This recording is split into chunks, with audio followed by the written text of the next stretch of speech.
ahan bagidi ay koy sum team A team B team C ay na sumsat kada bani ko sumara sum ungani ko koy question ja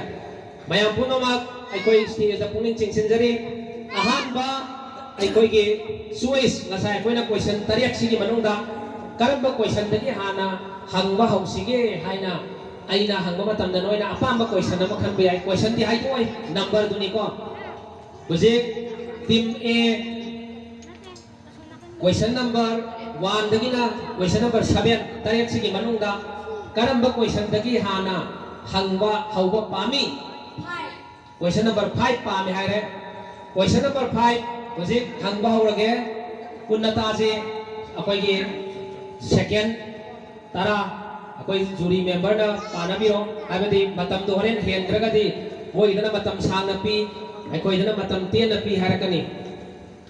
yare ko ready lage ko question je hangaba matungda akoi horen nogi second tara do question pa ba loi rakanda question gi artha khanga matungda matam do ko nai harake ko natadi question do hana pa ba ga artha mo hange ba gyan tara matungda moida khumbagi timing do tapna pije ba nga ngatanina question hana pathok ke ai artha ko halake ko aduga kona question do artha khanga matungda o ai khumbagi matam do yare harke ba yare ko question pa ge who is the present educational minister of Manipur ai ko ai question artha lakhi ge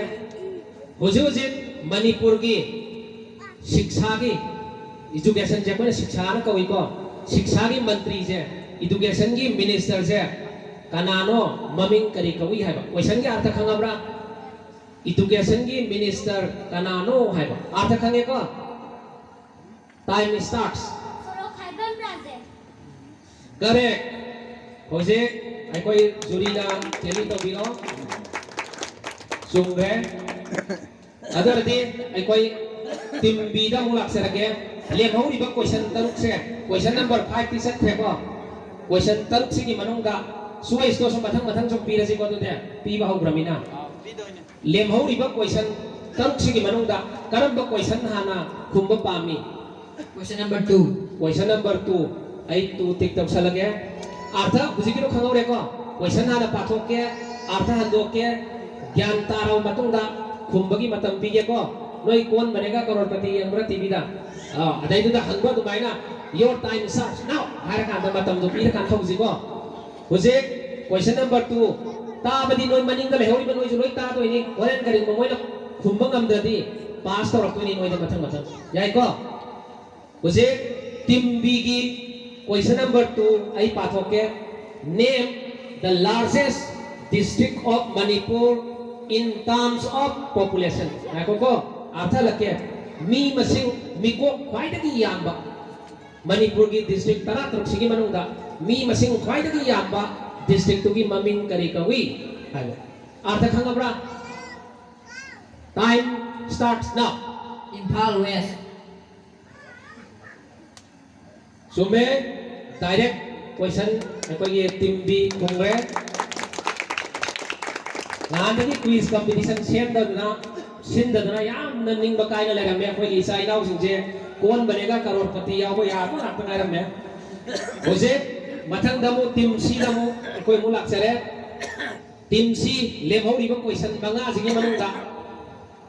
नोइना पामजबा करम ब question पामी question number 2 गा question number 5 का चक्कर question number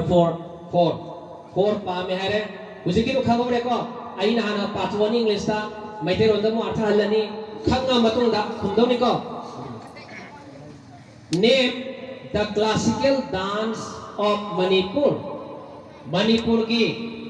classical dance Jagoi नि काय जा ममिंग करी कवी ना हंगिनी अर्थ खंगब्रा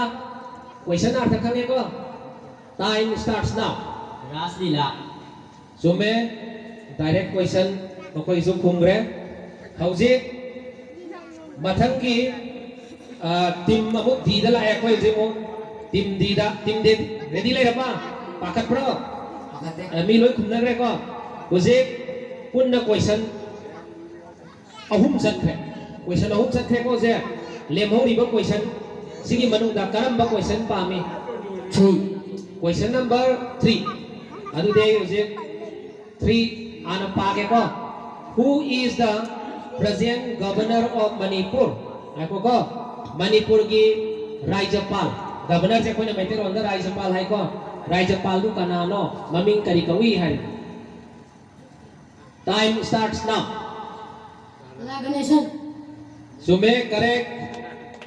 10 marks ang tangai kare hojek tim e da mula ya koi punna question mari set kre adu di kaya le mauri question ahum le mauri pakat bro mi payu ko bro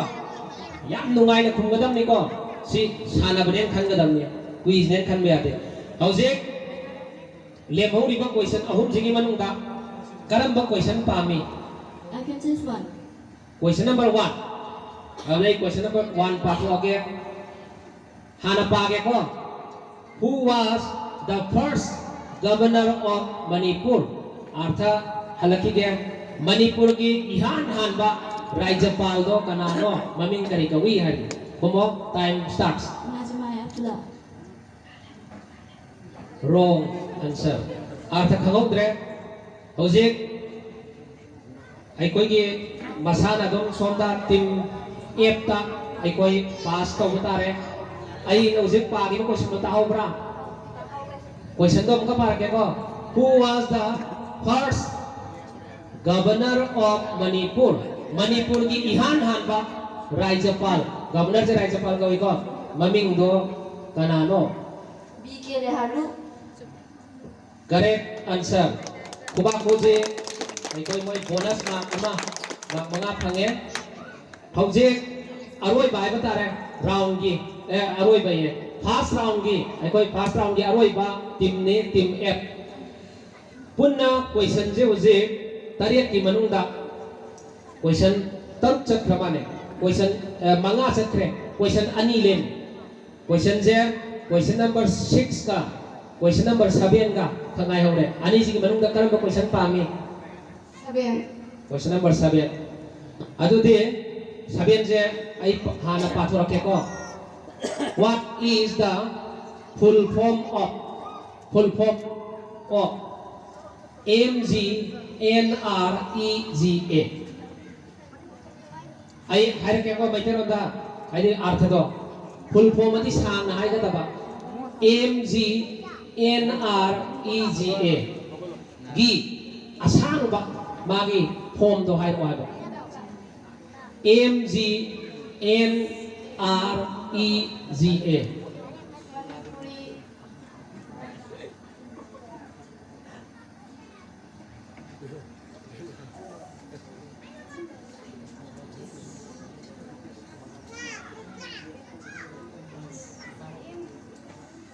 times up hojek automatically smai song unga da banina koi pass to ne question je team A da question tahu bro hojek do what is the full form ati sang na hai ga da bani ko kudam am pi ge who gi full form hai odi World Health Organization kudam ni ko MPP gi full form hai odi Manipur People's Party kudam mai khanga ba adumaina MGNREGA gi asang ba form do sang na kari hai na hai gani tim B da mula hai question tahu bra MGNREGA gi full form kari no hai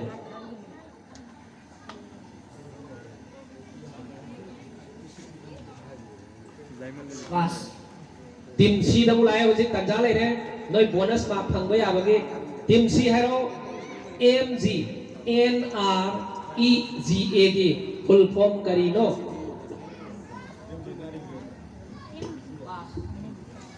team D da mula hai MGNREGA gi full form kari no Pass. team E da mula hai loi ne round ung ba thong ne si di what is the full form of MGNREGA Sabian. pass automatically audience tala ayo audience ki jo prize thami tongana oh yare hai biro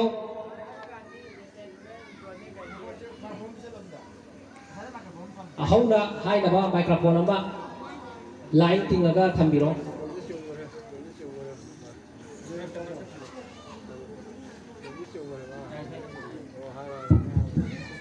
Mahatma Gandhi National Rural Employment Guarantee है akoi audience na chungre ahuba kuba ama kuzi ahan barang loigre akoi kuzi ahan barang loibada leiriba akoi score gi fibam amuktang akoi mayam nungai na bai tare kaya leire habdo amuktang akoi teli tawram matungda amuktang lauthok sage adagi adum lauthoro ahan ba akoi gi first round current affairs amasung general knowledge manipur gini masigi round asida akoi team A team B team C team D matang matang sum lai basida oi giba hobjo jiki score gi pibam do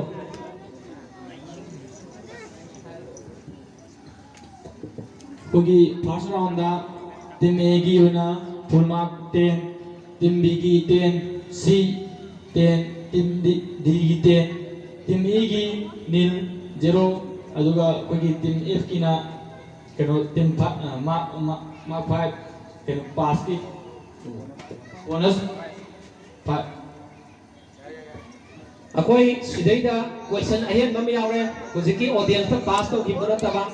audience ki question amaga mayam hak lungai na ba question ama arem je horen moina khumba dale hauraga di audience ki oidori mi audience ki question khumba matamda khudak ki oina akoi gi mithai gumba ma kari gumba ma da reserve thamaga sat launa pi na ba khudak ki oina ready da tawbiro akoi audience ready laibiro which forest is known as lungs of Imphal Valley. Which forest is known as lungs of Imphal Valley? I call lungs here by the Thabombi have another. Thabombi I call. Kakasumi got Thabombi. Lungs have a Thabombi have another.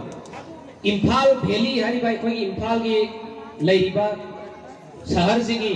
lungs Sarga, Kangaba Umang here. Karamba Umang no have. Maninga kuthangale amtang akoi gi mari ro tingaga swaida min tang lebiro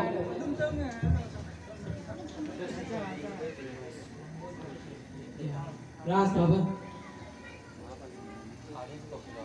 भवन hai ba ai question jang ta hanjarake which forest is known as lungs of Imphal Valley Imphal Mayuan gi Thabom Bihar ka khangna ba umang doi maming kari ko ga ba umang gi maming कोई high भी आप रो हन जिंगा yai महाबली Mahabali oidre audience ki marakta ki akoi huje khumbai abaki chance lari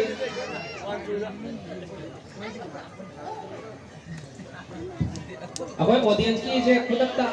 kumakpa sumbaga akoi khudakta prize pi na ba akoi mithayam torso ready se thambiro hai mai torso hai biro